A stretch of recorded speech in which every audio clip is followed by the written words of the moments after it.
साधु जन मंगलम दिन धर्म मंगलम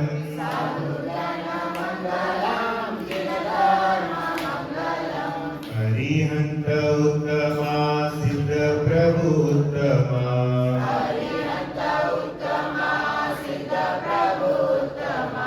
साधु जन उत्तमा दिन धर्म उत्तमा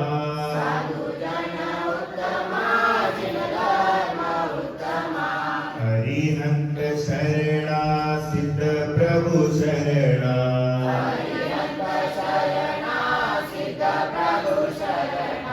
साधु जन शरणा दिन धर्म शरणा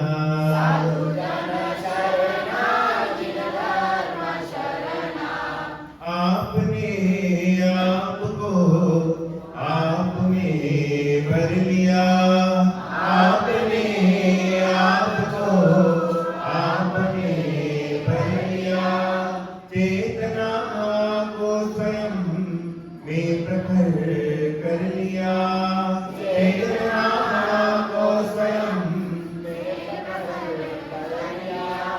वीतरागी प्रभु हे महावीर जिन वीतरागी प्रभु आदिनाथ प्रभु तुम हो धारण करन आदिनाथ प्रभु तुम हो धारण करन आपके वचन वेदिनम प्रणमन आपके वचन वेदिनम प्रणमन आपके वचन वेदिनम प्रणमन देवादिदेव उत्तम तीर्थंकर श्री आदिनाथ भगवान की जय वर्तमान शासन नायक श्री महावीर भगवान की जय देवादिदेव श्री पार्श्वनाथ भगवान की जय संत श्रोमणी आचार्य भगवान गुरुदेव विद्यासागर जी महाराज की जय परम पूज्य आचार्य श्री आदिदेव सागर जी महाराज की जय परम पूज्य विश्व सागर जी महाराज की जय भक्तों के भगवान पारसनाथ भगवान के लघुनंदन मुनि श्री विश्व सागर जी गुरुदेव की जय करो गुरुदेव का नमोस्तु नमोस्तु नमोस्तु।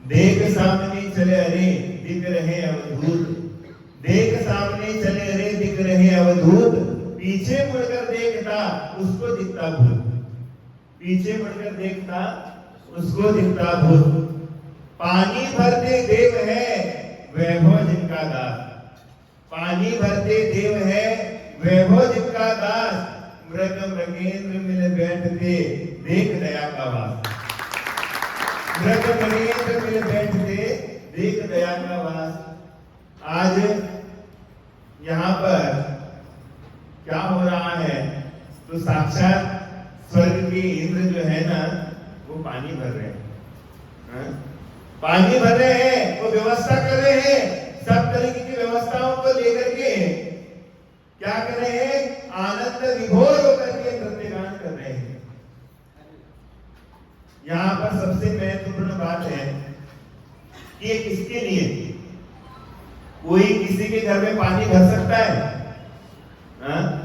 कोई किसी के घर में पानी भर सकता है नहीं भर सकता लेकिन साक्षात स्वर्ग में इंद्र जो है वो पानी भर रहा है किसके घर में पानी भर रहा है तीर्थंकर भगवान के घर में पानी भर रहा है तीर्थंकरों के घर में जाकर के पानी भर रहा है और उस बालक के लिए स्वधर्म इंद्र क्या कर रहा है मेरु पर्वत पे जाकर के अभिषेक कराने की चेष्टाएं कर रहा है। ये क्यों हो रहा है पानी भरते देव है वैभव जिनका दास इस संसार में सबसे बड़ा वैभव जो होता है वो चक्रवर्ती के पास जरूर होता है लेकिन उस चक्रवर्ती से भी सबसे बड़ा वैभव होता है तीर्थंकरों के पास इन तीर्थंकरों के पास सबसे बड़ा वैभव होता है और इस वैभव को छोड़ करके वो दीक्षा लेते हैं। जैन धर्म में 24 तीर्थंकर हो गए कितने हो गए 24 में से एक भी तीर्थंकर गरीब परिवार में जन्म नहीं लिए क्या एक भी तीर्थंकरों ने गरीब परिवारों से जन्म नहीं लिया है। ये 24 के 24 तीर्थंकर क्षत्रिय कुल में जन्म लिए हैं और सभी के सभी राजा थे। सभी के सभी कौन थे? ये राजा थे। और इन राजाओं के घर में आपको मालूम है किसी चीज की कमी रहती है क्या? जो राज परिवार से आता है उस राज परिवार के व्यक्ति के जीवन में कोई वैभव की कमी नहीं रहती। और ऐसा वैभव, इससे भी बढ़ चढ़ करके वैभव उनके पास है। और ऐसे वैभव का भी हो, वैभव भी जिनके चरणों की दास्ता स्वीकार कर रहा है। सबसे बड़ा मुखिया है सौदम इंद्र देव का, वो पानी भर रहा। और इस संसार की सबसे ऊंची लक्ष्मी है जिसको देख करके आप आंखें चमचमाते हो, आंखें घूम जाती आपकी। इस संसार के वैभव को देख करके संसारी व्यक्ति की आंखें घूमना चालू हो जाती है। ये सारा वैभव आसपास में घूम रहा है, आसपास घूम रहा है। वैभव जिनका दास मृग मृगेंद्र मिल बैठते। मृग माने क्या है? हिरण होता है। और मृगेंद्र कौन होता है? मृगेंद्र माने सिंह, बाघ। ये क्या हो रहा है? मृग मृगेंद्र मिल बैठ के एक जगह पर पानी पी रहे। ऐसा कभी दृश्य देखने को मिलता है क्या? ऐसा दृश्य आपको देखने को नहीं मिलेगा। लेकिन ये दृश्य देखना है तो साक्षात पार्श्वनाथ भगवान के सम्मोहन में जाकर के देखोगे, ये दृश्य देखने को मिल जाएगा। ये कभी संभव नहीं है, ये कभी संभव नहीं है। लेकिन संभव को, असंभव को भी संभव बनाने का काम जो किया है वो भगवान पार्श्वनाथ ने किया है। और ये भगवान पार्श्वनाथ ने इसलिए किया, क्यों किया? क्योंकि उन्होंने क्या कर दिया? ये सारे के सारे संसार के वैभव का क्या कर दिया है? त्याग कर दिया। और जब आप इस सारे के सारे संसार का त्याग करते जाओगे तो क्या होगा? आपके जीवन में इतिहास जमाना चालू हो जाएगा। क्या हो जाएगा? जब आप संसार का त्याग, ये सारी दुनिया जोड़ने की होड़ में लगी है। आप लोग क्या करते हो? सब चीजें जोड़ना चाहिए। आजकल हर चीज जोड़ते हो और सारी दुनिया जोड़ने की होड़ में लगी है। लेकिन आपको अगर खड़े होना है तो जोड़ने की नहीं, आपको छोड़ने की होड़ में खड़े रहना पड़ेगा। तब जाकर के भगवान पार्श्वनाथ का आपको दिव्य उपदेश प्राप्त हो जाएगा। उन्होंने जोड़ने की होड़ में नहीं रहे, वो छोड़ने की होड़ में रहे। और जब इतना बड़ा वैभव, इतने बड़े पद के धारी, इतने बड़े पद के धारी, इतना बड़ा वैभव का है, लेकिन इतना बड़ा वैभव होने के बावजूद भी उस वैभव को अपना नहीं मान रहे। उसमें से एक दिन का भी वो अपने लिए मान नहीं रहे हैं। क्यों नहीं मान रहे हैं? क्योंकि वो समझ रहे हैं ये मेरा था ही नहीं। ये मेरा था क्या? ये मेरा था नहीं, ये मेरा है नहीं और ये मेरा होगा नहीं। ऐसी भावनाएं उनके मन में है। इसलिए क्या हो रहा है? उनके जीवन में अतिशय हो रहा है। आज भगवान पार्श्वनाथ को याद करना चाहिए, क्योंकि जिन पार्श्वनाथ के भगवान के जीवन में क्या हो गया? कठिनाई आ गई। क्या हो गया कि 10 भव तक पार्श्वनाथ भगवान के ऊपर, पार्श्वनाथ भगवान का जो जीव था, उन्होंने घोर क्या कर दिया? उपसर्ग सहन कर दिया। 10 के 10 भव में उनका जो पुरुष शत्रु था जिनका नाम कमट, उन्होंने क्या कर दिया? 10 भव तक बराबर अपना वैर चालू रखा। और इस वैर का ही नतीजा ये था कि उनको जन्म जन्म में उसका दुख सहन करना पड़ा। लेकिन वैर धारण किसने किया? किसने धारण किया था? वैर तो कमट ने धारण किया था, भगवान ने नहीं किया। पार्श्वनाथ भगवान ने कोई भी वैर धारण किया नहीं। तो नुकसान किसका हुआ? हर जन्म में नुकसान कमट का हुआ। भगवान का, पार्श्वनाथ भगवान का कुछ नहीं हुआ। उनके जीवन में कोई भी कठिनाइयां जरूर आई, लेकिन कठिनाइयों के बलबूते पे भी उनको कोई भी परेशानी गई नहीं। क्यों गई नहीं? क्योंकि बैर एक तरफा है, एक तरफ से बैर है, तो वो बैर कभी भी अपने लिए नुकसानदायी नहीं है, लेकिन बैर दोनों तरफ से है। आप भी ध्यान रखो, ये भगवान पार्श्वनाथ के जीवन चरित्र का अंतिम ओर है कि उनका मोक्ष कल्याण दिवस आज है। तो उन्होंने अपने जीवन में से आपको शिक्षा क्या दे दी कि कभी भी जीवन में किसी के साथ बैर भाव नहीं करना, बैर भाव को कभी पकड़ के नहीं चलना, क्योंकि बैर भाव को अगर पकड़ के नहीं जा चलोगे तो आपके जीवन में ये बैर जन्म जन्म तक आपके साथ में आएगा। अगर आप किसके साथ बोलना चालू करते हैं और बोलना के साथ अनबन हो जाती है और आपने उनके साथ बोलना बंद कर दिया, क्या कर दिया? बोलना बंद कर दिया, उनसे व्यवहार को स्थापित करना बंद कर दिया, तो होगा क्या? क्या होगा? नुकसान किसका? आपका झगड़ा हो गया और झगड़ा होने के बाद आपने एक दूसरे के साथ बोलना बंद कर दिया, नुकसान किसका है? किसका नुकसान है? आपने सोचा कि मैं उसके साथ बात नहीं करूंगा तो क्या होगा? मेरा अच्छा होगा, लेकिन ये अच्छा नहीं हो रहा है, सबसे बुरा तुम्हारा होगा। क्योंकि तुमने अगर किसी के साथ बैर भाव धारण कर लिया, लड़ाई झगड़ा हो गया, भले तलवार लेकर के लड़ाई करो, लेकिन शाम के समय दोनों एक साथ में बैठ करके शरबत पियो, दोनों एक ही थाली में भोजन करो, ऐसा भाव आपके मन में आना चाहिए। मैंने किताब पढ़ी थी,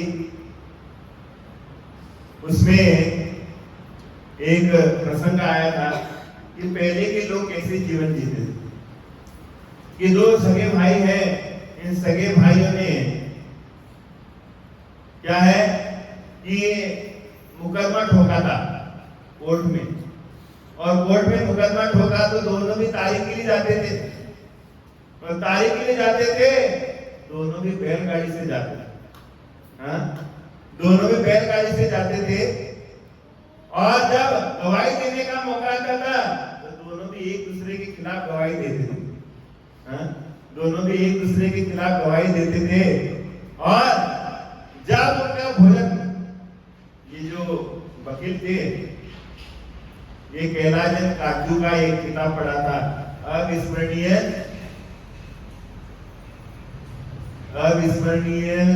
कानून, ऐसा कुछ किताब मैंने पढ़ा था, वो कैलाश काजू का था।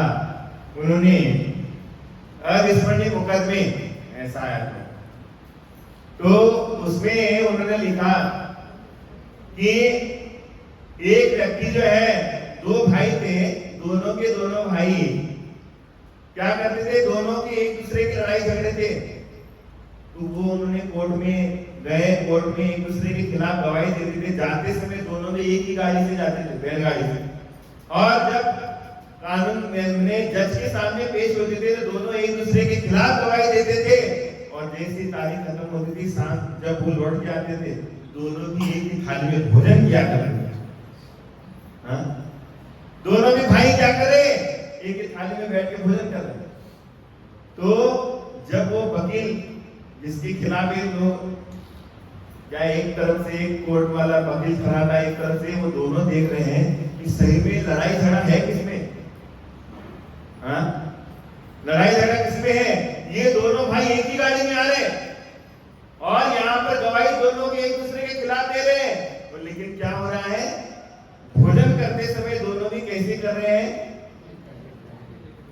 कैसे कर रहे हैं? एक ही थाली में भोजन कर रहे हैं। तो वो देख करके हंस रहे हैं, वो देख करके हंसते हुए समझ रहे हैं लड़ाई झगड़ा इनमें है, ये हमारे विचारों में है। हमारे विचारों में है, ये समझना चाहिए।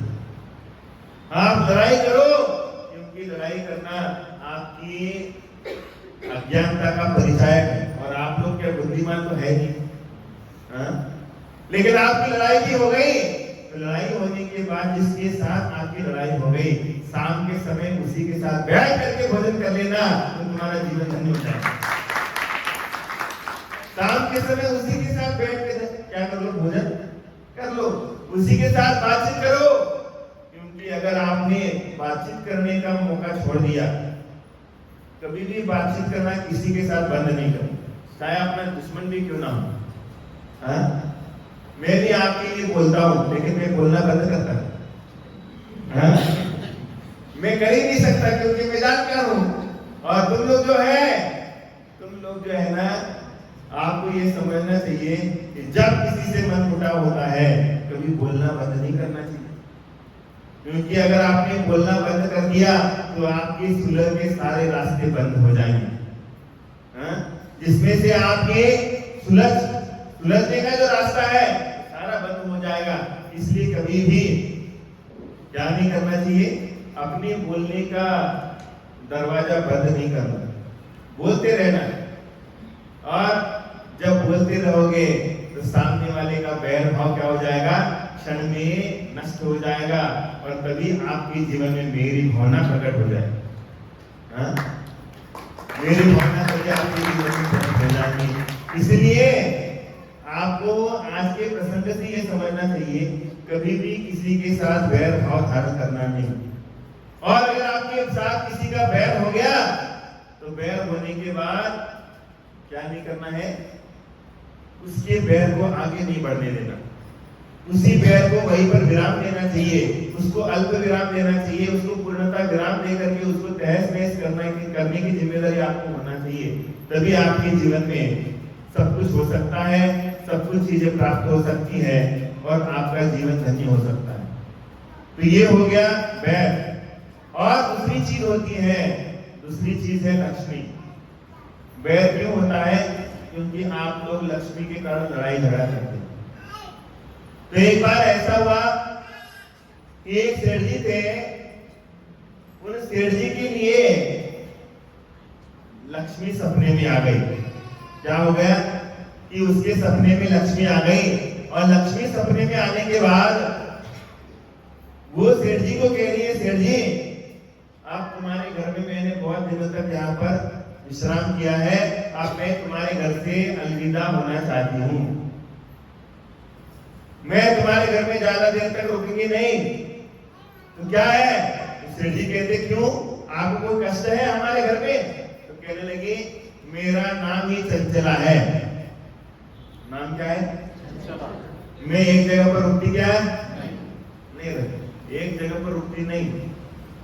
तो इसलिए मैं कह रही हूँ कि मैं तुम्हारे घर में, तुम भले मेरे लिए बहुत कुछ कर रहे, लेकिन मैं तुम्हारे घर में अब रुक चुकी हूँ। तो लेकिन मेरे जाने के पूर्व में मैं तुम्हें कुछ वरदान देना चाहती हूँ, और वो वरदान मेरे लिए कल शाम तक बता देना, क्योंकि परसों से मैं यहाँ पर रहूंगी नहीं। तो वो क्या कहती, एक ही वरदान मांगना। तो जैसी लक्ष्मी ने सेठ जी के सपने में आकर के वैसा बता दिया, सेठ जी सवेरे उठ करके चिंता में बैठे रहे, और उनकी 4 बहुएं थी। कितनी बहुएं हैं तुम्हारी? कितनी है? तुम्हारी कितनी बहुएं हैं? एक ही बहू, एक ही बहू है। माने एक बहू के साथ लड़ाई झगड़ा होगा तो जाओगी कहाँ? कहाँ जाओगी?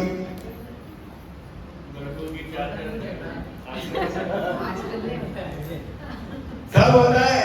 तो ये उन सेठ जी की 4 बहुएं थी। तो सबसे बड़ी वाली बहू को वो सेठ जी पूछते हैं कि बहू मेरे सपने में कल लक्ष्मी जी आई, और लक्ष्मी कह रही है कि तुम मांग ले सेठ जी, क्या मांगना है, क्योंकि मैं अब तुम्हारे घर से अलविदा होने वाली हूँ।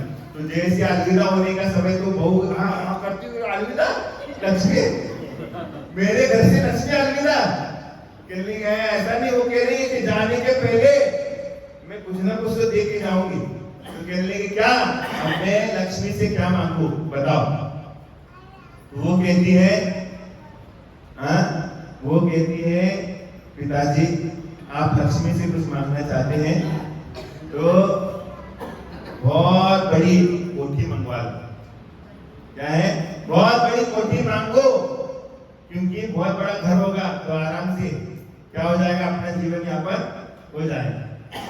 तो ऐसा कहने के बाद ठीक है कहते हैं, फिर दूसरी बहू के पास जाते हैं और दूसरी बहू के पास जाकर के उनको पूछते हैं कि बहू तुम बताओ कि लक्ष्मी से क्या मांगना चाहिए।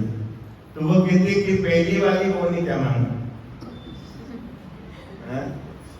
कहती कि वो पहली वाली बड़ी वाली ने क्या मांगा।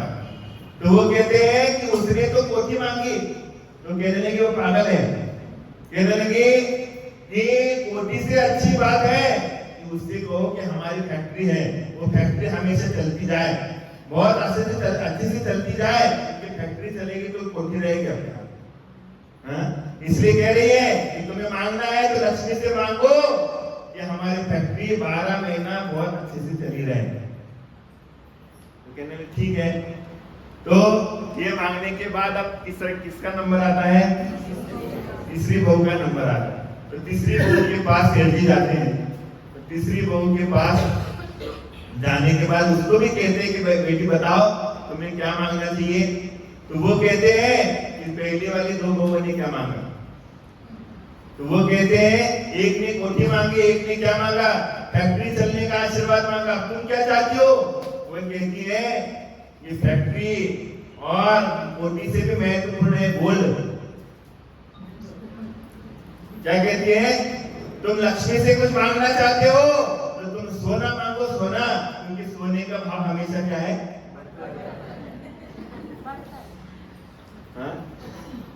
वहां पर दादी हंस रही जोर से। बहुत ज्यादा सोना है ऐसा लग रहा है वो हंसी से समझ नहीं आ रहा। बहुत ज्यादा सोना छिपा के रखा है। तो यहाँ पर उसने क्या मांगा। तो कहने लगे मेरे लिए सोना दे दो, ताजा ऊपर बैठे हैं। देख रहे कहीं मेरा सोना का सामने नहीं आना चाहिए। तो यहाँ पर उसने जैसे सोना मांगा, सोना मांगने के बाद कहते ठीक है, सेठ जी ने कहा ठीक है। अब इसका नंबर आता है, अब चौथी बहू का नंबर आता है। तो चौथी बहू के पास जाकर के वो कहती बहू बताओ कि लक्ष्मी के लिए मैं कौन सा वरदान मांगूं। एक ही मांगना है, कौन सा वरदान मांगू। तो उन्होंने बताया कि पहली वाली बहू ने तो क्या मांगा, कोठी मांगी, दूसरी वाली बहू ने फैक्ट्री मांगी, तीसरी वाली बहू ने गोल्ड मांगा। अब तुम क्या मांगना चाहती हो। तो वो कहती है कि मैं छोटी हूं तो मेरी समझदारी सभी के बराबर है नहीं। सभी के बराबर मेरी समझदारी नहीं है। तो मेरे बताने से आप मेरी समझदारी समझ लोगे। तो कहने लगे तुम्हारी भी शब्दों का यहाँ पर मूल्यांकन किया जाएगा। तो वो कहते हैं कि तू मांग के देख क्या मांगना चाहिए। तो वो कहती है कि मेरी बस इच्छा यही है कि आप अगर मांगना चाहते हो तो लक्ष्मी से बस इतना मांगो, ये चारों बहुएं एक ही छत के नीचे हंसती खेलती हमेशा बनी रहे। ऐसा वरदान मांगो, ऐसा वरदान मांगो कि चारों की चारों बहुएं जो है एक ही घर में हमेशा हंसती खेलती रहे और हमेशा प्रेम से बनी रहे। ऐसे वरदान लक्ष्मी से मांगो। तो सेठ जी को बाकी 3 बहुओं से ज्यादा सुझाव किसका पसंद आया, चौथी वाली बहू का सुझाव पसंद आया। और उसने लक्ष्मी को जाकर के सपने में जाकर के बताया, लक्ष्मी जी अगर आप हमें वरदान देना चाहते हैं तो क्या है, हम आपसे वरदान मांगते हैं कि हम जितने भी घर के परिवार के सदस्य हैं वो हमेशा एक ही छत के नीचे बने रहे, ऐसा आशीर्वाद देके जाओ। तो लक्ष्मी कहती है अरे सेठ जी क्या मांग रहे, क्या मांग रहे हो।